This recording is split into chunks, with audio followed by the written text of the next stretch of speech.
Subjective sheet number 30 का first question है। Lamp 100 वाट का लैम्प है एंड 220 वोल्ट पे काम कर रहा है। ये कट करो, यहाँ पे लिखो करंट, या करंट लिखो। तो क्वेश्चन है, पावर पता है आपको, इस क्वेश्चन में V पता है, करंट निकालो। पावर क्या होता है? V इंटू आई। आई क्या होता है? Power by V। आंसर आ गया। और ऐसी पावर क्या होता है? V square by R. R क्या होता है? V square by power. V पता है, P पता है, आंसर आ गया। तो पावर और वोल्टेज की वैल्यू से करंट कैसे आएगा, रेजिस्टेंस कैसे आएगी, समझ में आ रहा है यहाँ तक?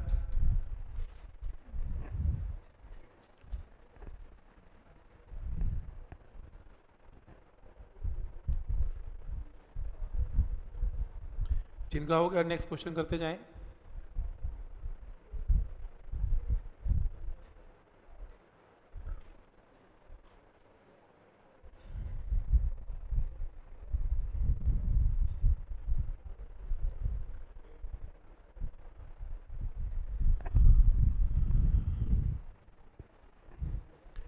ठीक, तो पहला क्वेश्चन ये पॉइंट क्लियर है।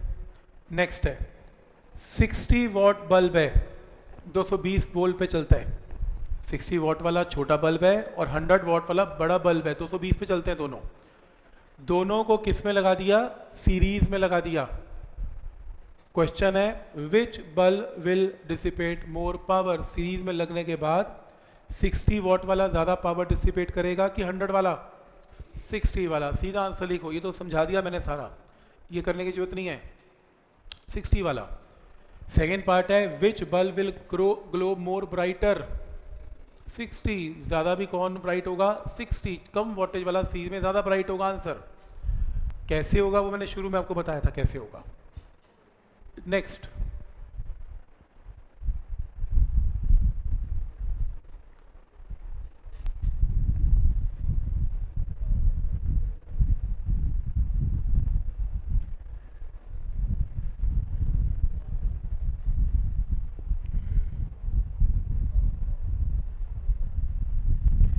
an electric heater and electric bulb are rated as 500 watt and 220 volt and 100 watt and 220 volt।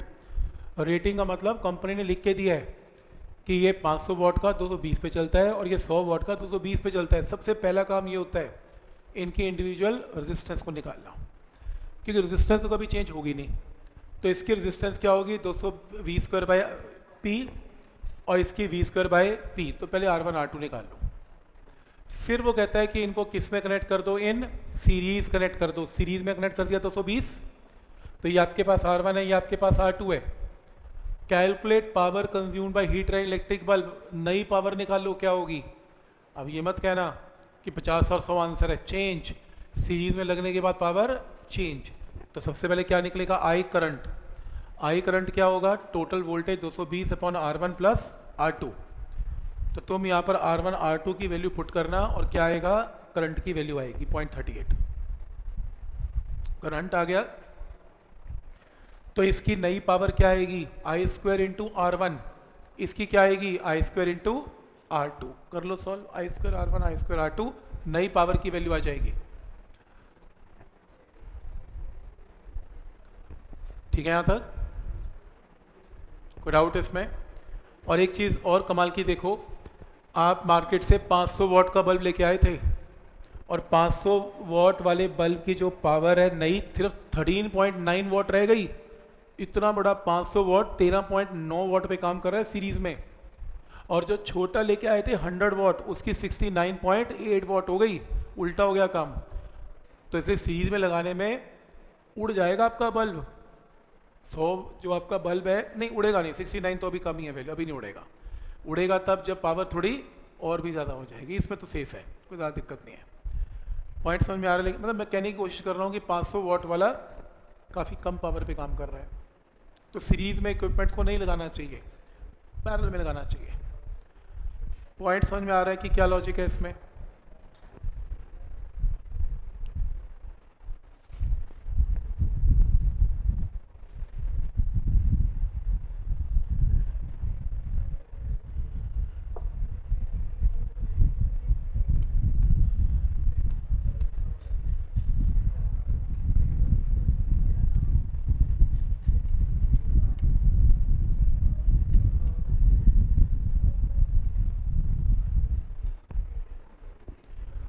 क्या ये पॉइंट यहाँ से यहाँ तक क्लियर है? नेक्स्ट है, ठीक है, नेक्स्ट है power line of resistance R की वैल्यू गिवन है, कैरिंग करंट ऑफ आई की वैल्यू गिवन है, how much energy is being loss per day in the form of heat line, एक दिन में कितना एनर्जी लॉस हो गया, आपको आर पता है, आई पता है और टाइम पता है एक दिन का, आई स्क्वायर आर टी लगा दो आंसर। हीट लॉस क्या होता है? लाइन, लाइन का मतलब रेजिस्टेंस में हीट लॉस क्या है? I square R T, answer. ठीक है, नेक्स्ट देखो,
नेक्स्ट क्वेश्चन है electric bulb is marked 100 what 200 volt. तो इलेक्ट्रिक बल्ब पावर पता है, वी पता है, सबसे पहले आर निकाल लो, 400 ओम की रेजिस्टेंस है इसकी।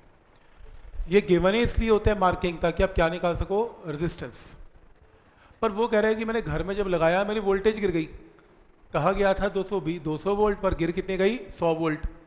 तो नई पावर क्या होगी? अब नई पावर जो निकलेगी वो V square by R into, अच्छा पावर ने एनर्जी, एनर्जी कितनी प्रोड्यूस हुई 10 मिनट में, तो V square by R into T. Problem यह है कि आर तो चेंज कांस्टेंट रहता तो 400, वी 200 की जगह क्या पुट करना पड़ेगा? 100। तो ये कोई सीरीज पैरेलल का क्वेश्चन नहीं है, ये क्वेश्चन है कि चलना था उसको 200 वोल्ट पे, पर घर की वोल्टेज ही गिर गई और 200 की जगह क्या हो गई? 100 वोल्ट रह गई। तो यहाँ पर अब वोल्टेज जो पावर आएगी वो 100 के हिसाब से निकलेगी आंसर, और 10 मिनट को सेकंड में कन्वर्ट करना है। रेजिस्टेंस चेंज नहीं होती कभी भी, आर सेम है, मतलब ये जो वैल्यूज है इससे आर निकलता है, फिर इस आर को कहीं भी यूज़ कर सकते हो, ये आर कभी चेंज नहीं होगा जो मर्जी हो जाए, क्योंकि ये बनाई ही तब जाती है रेटिंग जब रेजिस्टेंस की वैल्यू उतनी ही आए जितनी बल्ब की एक्चुअल है, तभी तो उसमें लिखा जाता है पावर 100 वॉट है, क्योंकि रेजिस्टेंस चेक करके 100 वॉट दिया जाता है। कंपनी जो है वो आर चेक करके बताती है 100, ऐसे कंपनी कैसे छाप के दे देगी कि 100 है कि 200, ऐसे कोई ब्रांडिंग थोड़ी ना हो रही है, कोई अंदर आर की वैल्यू डिसाइड करेगा। तो इस 200 ऐसे कैसे 200 भी 200 वोल्ट है यार, ठीक है, समझ में आ रहा है यहाँ तक? तो 200 वोल्ट पे तो रेजिस्टेंस निकलेगी, पर आपकी नई पावर जो होगी या नई हीट एनर्जी होगी वो 100 के हिसाब से निकलेगी। क्या ये पॉइंट यहाँ तक क्लियर है? ठीक,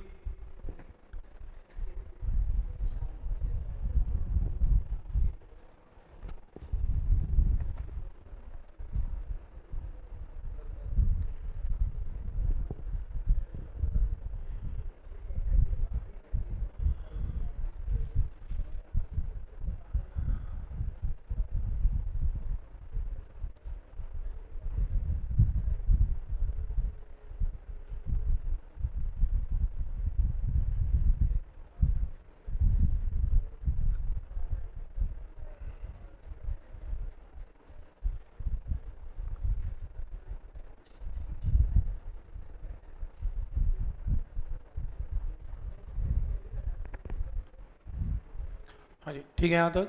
नेक्स्ट है आपके सामने 3 रजिस्टर्स गिवन है, आपको ये बताना है कि 12 वोल्ट की बैटरी है, बताओ इसमें पावर या हीट डिसिपेटेड कितनी है 5 मिनट में। पहला इसमें लॉजिक ये है कि आप करंट इलेक्ट्रिसिटी के कॉन्सेप्ट लगा के हर में करंट निकाल दो, I1 I2 I3 जो भी करंट है, और फिर इसमें फॉर्मूला लगा लो आई square R T, I square R T, I square R T, answer आ जाएगा। एक तरीका सब में क्या निकालना? करंट निकालना, फिर I square R T I square R T I square R T से हीट निकाल लेना। दूसरा तरीका है आप सब में वी निकाल लो, तो V square by R into T, V square by R into T, V square by R into T से हीट। बात तो एक ही है, जो मर्जी लगा लो। मैं वो करके दिखाता हूँ। सबसे पहले 6, 3 और 1, ये देखो आपको क्वेश्चन में ये गिवन है, आपको इस क्वेश्चन में ये जो वैल्यू गिवन है, ये 6 गिवन है, 3 गिवन है, बैटरी गिवन है और ऐसी एक और रेजिस्टेंस गिवन है। ये क्वेश्चन है ना। तो आपको ये 12 वोल्ट की बैटरी गिवन है, 6 ओम गिवन है, 3 ओम गिवन है और 1 ओम गिवन है। ये क्वेश्चन है। अब एक काम करो, 6 और 3 किस में कनेक्टेड है? पैरेलल में। आंसर क्या आएगा? 2 आएगा, 2 आएगा और ये 1 ओम है। क्या ये पॉइंट यहाँ तक क्लियर है सबको? सही है। फिर ये बताओ कि इसमें करंट कितना जाएगा? आई आई आई आई निकालने का मतलब टोटल वोल्टेज को टोटल रेजिस्टेंस से क्या कर देना? डिवाइड। 2 और 1 सीरीज में है, तो आई कितना आएगा? 4 ओम, 4 एम्पियर करंट आएगा। कोई डाउट इसमें? तो आई की वैल्यू क्या आएगी? 4 एम्पियर आएगी। अब इसके अंदर ये 4 एम्पियर आएगी। अब एक तरीका, इसमें करंट कितना है? 4 एम्पियर। इसकी हीट तो मैं निकाल ही सकता हूं। कैसे? आई स्क्वायर आर टी से।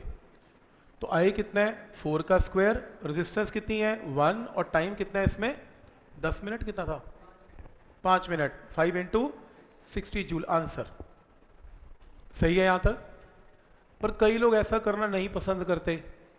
कई लोग ऐसा करते हैं, वो कहते हैं कि ये आई की वैल्यू 4 एम्पियर है और रेजिस्टेंस कितनी है? 1, तो ये वोल्टेज कितनी है? 4 वोल्ट, 4 वोल्ट।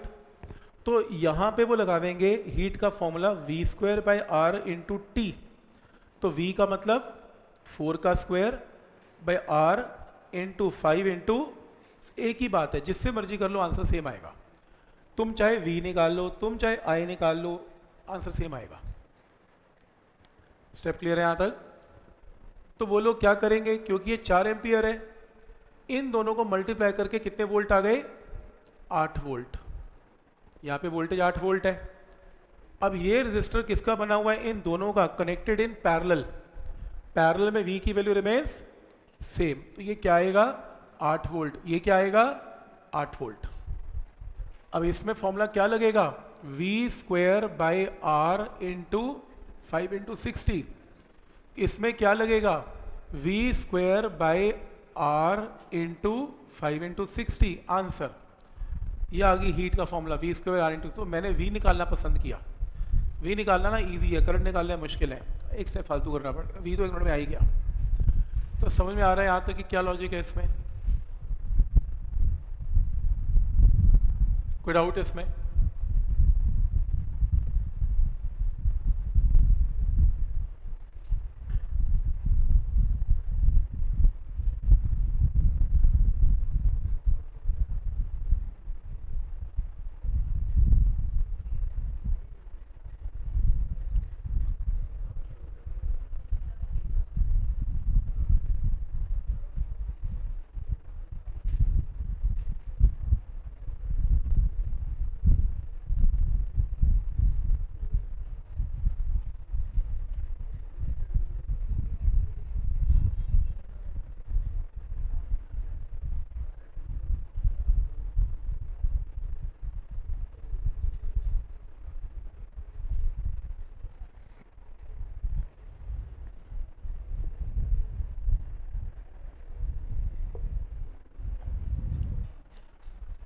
पॉइंट क्लियर है यहाँ तक? कोई डाउट इसमें?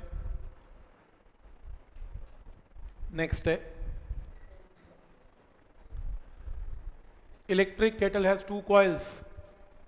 एक कॉइल को स्विच ऑन करते हैं तो 5 मिनट, T1 पता है पानी गर्म होता है T1 टाइम में। दूसरे को ऑन करते हैं, पानी गर्म होता है T2 टाइम में 10 मिनट। अगर दोनों को सीरीज में ऑन करेंगे तो कितना टाइम लेगी? T1 plus T2। ये हम कर चुके हैं प्रूफ। तो 5 और 10 मिनट मिला के कितना हुआ? 15 मिनट। 15 मिनट को इंटू 60 कितना हुआ? सेकेंड, सीधा शॉर्टकट T1 प्लस T2।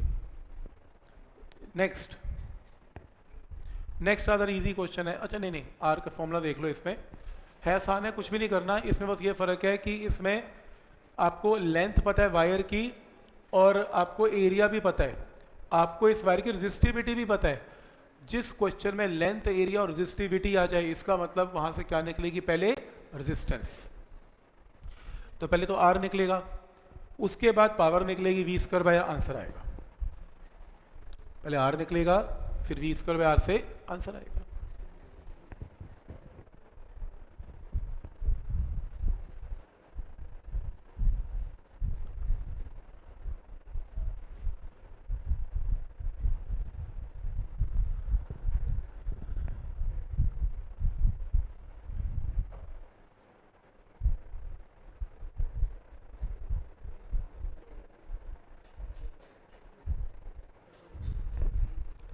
ठीक है, यहां तक।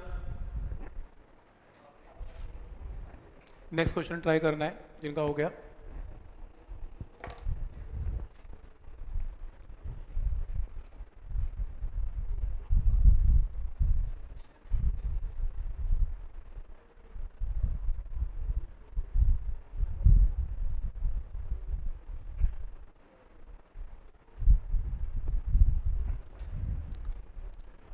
क्वेश्चन है 3 equal resistances connected in series और पावर कितनी है, 20 वॉट है। तो 3 इक्वल सीरीज में तो R प्लस आर 3R, तो पावर का formula V square bye 3R और पावर कितनी है 20। तो यहाँ से वी स्क्वायर बाय आर निकाल लिया। अब वो कह रहे हैं यही रेजिस्टेंसेस को किस में लगा दें, पैरेलल में। तो नई पावर क्या होगी, तो पैरेलल में वी स्क्वायर बाय 3R की जगह क्या हो जाएगा, R/3, क्योंकि पैरेलल में 3R की जगह R/3 हो जाती है रेजिस्टेंस। तो 3 ऊपर चला गया, वी स्क्वायर बाय आर की वैल्यू कितनी है 60 इंटू 3 180। तो फॉर्मूला चेंज हो गया, वी रिमेनिंग दी सेम, क्योंकि क्वेश्चन मेंशन नहीं है, वी मत चेंज करना अपने आप, वी रिमेनिंग दी सेम। समझ में आ रहा है क्या करना है। तो एक में वी स्क्वायर बाय 3R और एक में we square bye R/3।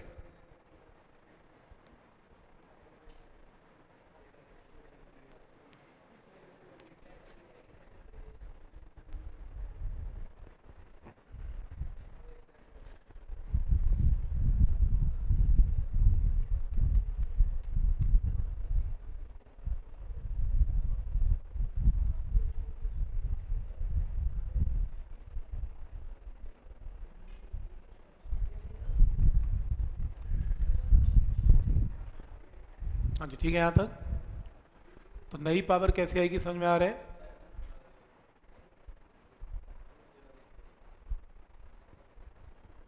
Next है, नेक्स्ट इजी क्वेश्चन है, ये देखो 11th।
क्वेश्चन है, कॉपर केटल 1 kg की है, ठीक है, कंटेनर है 1 kg का, 900 ग्राम पानी है बीच में और इनका टेम्परेचर 20 है। तो हमने पानी गर्म करना है और कहाँ तक लेके आना है, 12 मिनट लगेंगे पानी को गर्म होने में। कहाँ तक लेके आना है, पानी को उबालना है 100 डिग्री सेल्सियस, ठीक। तो केटल भी गर्म होगी और साथ में पानी भी गर्म होगा, 12 मिनट में गर्म होगा। ऐसा करने के लिए आपने एक इलेक्ट्रिसिटी को यूज़ किया और 210 वोल्ट वोल्टेज यूज़ किया। बताओ कितना करंट पास किया, कि करंट के बिना कैसे केटल चलेगी, कितना करंट पास किया ताकि 10% एनर्जी इलेक्ट्रिसिटी की आपकी वेस्ट भी हो गई। और आपको स्पेसिफिक हीट कॉपर की पता है, केटल कॉपर की बनी हुई है। तो सबसे पहले मास ऑफ कॉपर पता है, केटल कॉपर 1000 kg 1 kg है। पानी का मास पता है, स्पेसिफिक हीट कॉपर की पता है 0.1, और पानी की स्पेसिफिक हीट हमने +1 में याद करनी थी 1 कैलोरी पर ग्राम, वो तो गिवन नहीं होती, याद ही करनी होती है वाटर की। पहले +1 का कॉन्सेप्ट लगेगा, पानी और केटल को गर्म करने के लिए हीट चाहिए कितनी, mc डेल्टा टी। तो mass of kettle, mass of copper और टेम्परेचर कहाँ से कहाँ करना है, 20 से 100 करना है, प्लस पानी के लिए भी mass of water, specific heat of water 100 - 20। आपको मास ऑफ केटल पता है, कॉपर की स्पेसिफिक हीट पता है, मास ऑफ वाटर पता है, स्पेसिफिक हीट वाटर की पता है। सॉल्व करके ये कैलोरी में हीट आएगी, 4.2 से मल्टीप्लाई करके जूल निकालना है। इतनी हीट रिक्वायरमेंट है। ये क्वेश्चन एनसीईआरटी में नहीं आ सकता क्योंकि बोर्ड का पेपर +1 का कॉन्सेप्ट पे कोई क्वेश्चन डालता नहीं है जिसमें +1 रिक्वायर्ड हो, ओनली +2 मीन्स +2। हाँ, कंपटीशन में आ जाए मैं कह नहीं सकता, पर ये सीबीएसई का क्वेश्चन तो नहीं बनेगा। बट बता दिया मैंने आपको, mc डेल्टा टी क्लियर है। इतनी हीट चाहिए दोनों को मिलके। ये हीट कैसे दोगे, इलेक्ट्रिसिटी की फॉर्म में, कैसे, v × i, v × i × t, और टाइम कितना है, 12 मिनट है, 12 × 60 सेकेंड है। अब v आपको पता है, करंट आपको निकालना है और टाइम आपको पता है। ये इलेक्ट्रिकल एनर्जी आपने दी, पर प्रॉब्लम ये है कि जो आपने एनर्जी दी उसका 10% क्या हो गया, वेस्ट। तो फिर कितना बचा, 90%। तो इसका 90% कैलकुलेट करो, इस पूरी एनर्जी का 90% कैलकुलेट करो। ये जो भी आएगा इसके इक्विवेलेंट होना चाहिए तो पानी गर्म होगा। तो ये तो कम नहीं हो सकता, ये तो उतना ही चाहिए। तो जो भी आपने इलेक्ट्रिकल एनर्जी जनरेट की उसका 90% जो करोगे वो इसके साथ इक्वेट करो, करंट निकाल लेना आंसर। तो आधा क्वेश्चन +1 का है, आधा +2 का है। +2 का तो क्लियर है, v × i × t, v × i × t का 90%, तो v × i × t का 90% must be equal to this, क्योंकि आपको कुछ वेस्टेज भी निकालनी है, तो आंसर आएगा। तो आपको ये कॉन्सेप्ट समझ में आ रहा है कि कैसे किसको किसके साथ इक्वेट करना है और कैसे आंसर आएगा इसमें।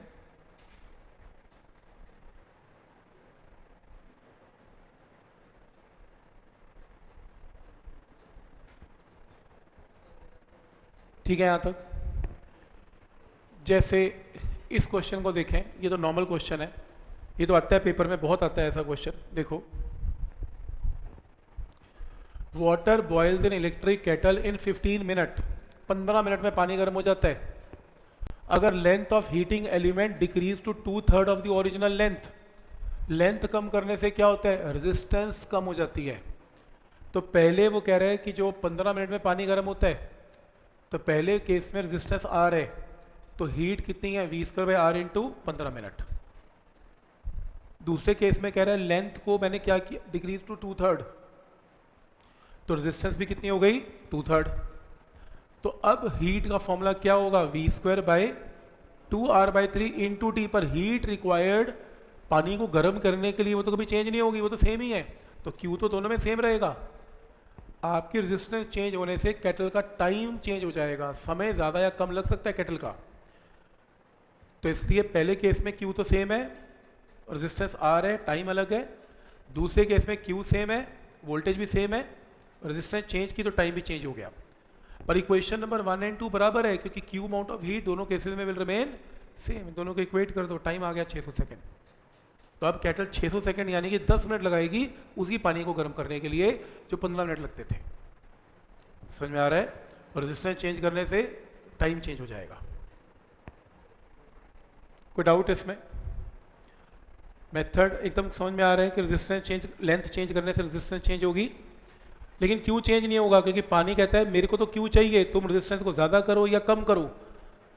टाइम चेंज कर दूंगा लेकिन क्यू में एडजस्ट नहीं करूंगा। पानी गर्म होने के लिए क्यू चाहिए तो क्यू ही चाहिए, इसलिए क्यू की वैल्यू दोनों में सेम। ठीक।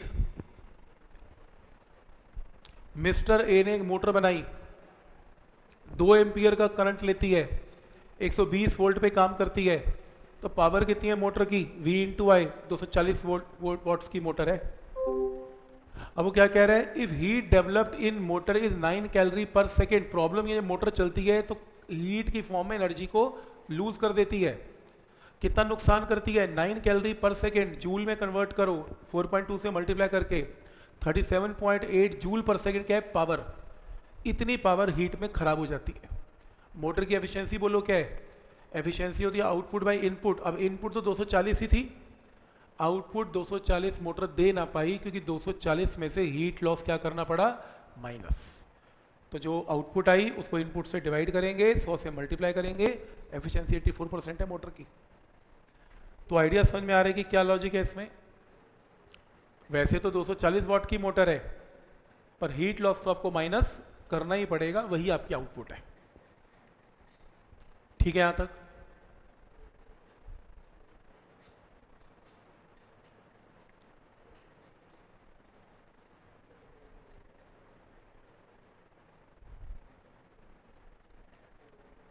कोई डाउट इसमें? ठीक है यहां तक?